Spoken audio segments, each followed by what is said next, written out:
I'm Margot Pilatus. Welcome to Study English IELTS preparation. Today we're going to talk about adverbs. Adverbs are useful because they give us more information about an action, event or situation. If I said they were very useful, that would be an example of using the adverb very to add to or modify the word useful. But first, let's listen to our story about a new training program to help fix the problem of there not being enough skilled workers in Australia. For too long, we didn't train enough people. We didn't put enough energy into getting people into apprenticeships and traineeships. We just let market forces, laissez-faire approach dominate, and it didn't work. We've established a school apprenticeship link program, which this year will have 500 young West Australians, predominantly but not totally boys, providing them with apprenticeships, basically, that they can take up in the mining and other industries. Fortunately, I don't think it has been left too late, so long as we very proactively tackle the situation now and don't delay any longer. Okay, let's look more closely at adverbs. Adverbs work by modifying words. Adverbs modify verbs, adjectives, other adverbs, or preposition phrases. Using adverbs correctly will improve your communication skills. They answer such questions as how often, when, where, and why. Because they have different functions, it's useful to describe adverbs according to categories. Here are some of the categories that adverbs can be divided into. Adverbs of frequency: occasionally, usually, frequently, often. Adverbs of place: somewhere, here, outside. Adverbs of manner: quickly, carefully, suddenly. Adverbs of degree: really, fairly, very, rather, extremely. And finally, focusing adverbs: specifically, only, particularly. Did you notice that most of these adverbs end in the suffix ly? Many adverbs are formed by adding ly to an adjective.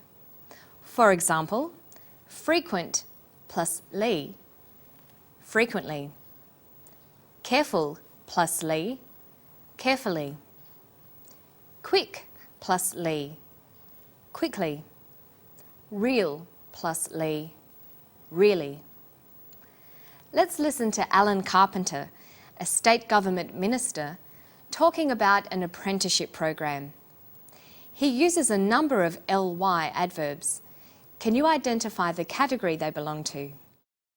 We've established a school apprenticeship link program, which this year will have 500 young West Australians, predominantly but not totally boys, providing them with apprenticeships, basically, that they can take up in the mining and other industries. Alan uses the adverbs predominantly and totally. These are degree expressions. They're adverbs of degree. Adverbs of degree can answer questions such as to what extent or to what degree. They also function as modifiers of adjectives and adverbs. Look at this sentence. They will provide 500 young people, predominantly but not totally boys, with apprenticeships. Predominantly but not totally. They answer the question, to what extent will the apprenticeships be offered to boys? Predominantly but not totally. Let's listen to Dave Smith, head of the National Skills Shortages Task Force, talking about recruitments. He also uses a number of adverbs. Can you identify their category? Fortunately, I don't think it has been left too late, so long as we very proactively tackle the situation now and don't delay any longer. He says, so long as we very proactively tackle the situation. Proactively is an adverb of manner, which expresses how something happens or how something is done. In the sentence, we must very proactively tackle the situation. Proactively modifies the verb tackle, saying how the situation should be tackled. Next to proactively, we have another adverb, very. We saw this category of adverb earlier. It is an adverb of degree. Some adverbs of degree, however, can be further divided into intensifiers and downtoners. Adverbs that are intensifiers make adjectives stronger, and downtoners make adjectives weaker. In the sentence, we must very proactively tackle the situation. The manner in which the situation is tackled is made stronger by adding the intensifier very. How proactively? Very proactively. Fortunately, I don't think it has been left too late, so long as we very proactively tackle the situation now and don't delay any longer. He also says, fortunately, I don't think it's been left too late. Fortunately is an adverb in another category.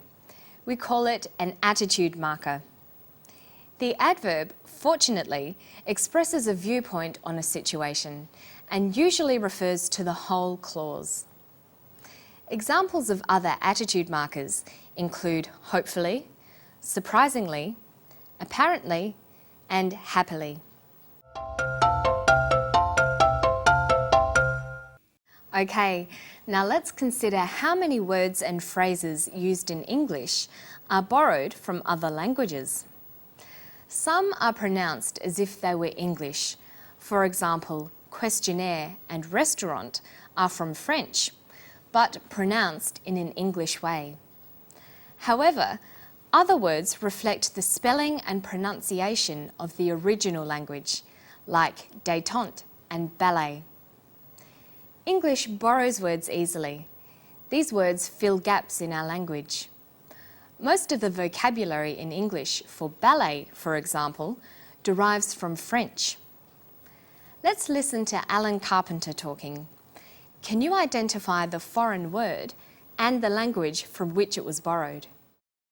We didn't put enough energy into getting people into apprenticeships and traineeships. We just let market forces, laissez-faire approach dominate, and it didn't work. He uses the phrase laissez-faire.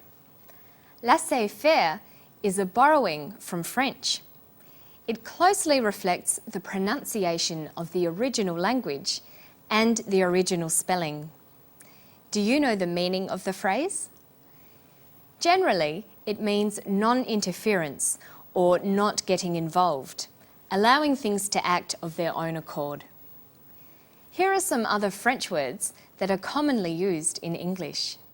Au fait, faux pas, Grand Prix, encore, and entourage. And you can look them up in the dictionary. Okay, so today we've looked at adverbs and then talked about words borrowed from other languages into English. To find more on today's story and lots of other help and information, you can go to our website at abcasiapacific.com/study English. I'll see you next time for more. Bye-bye.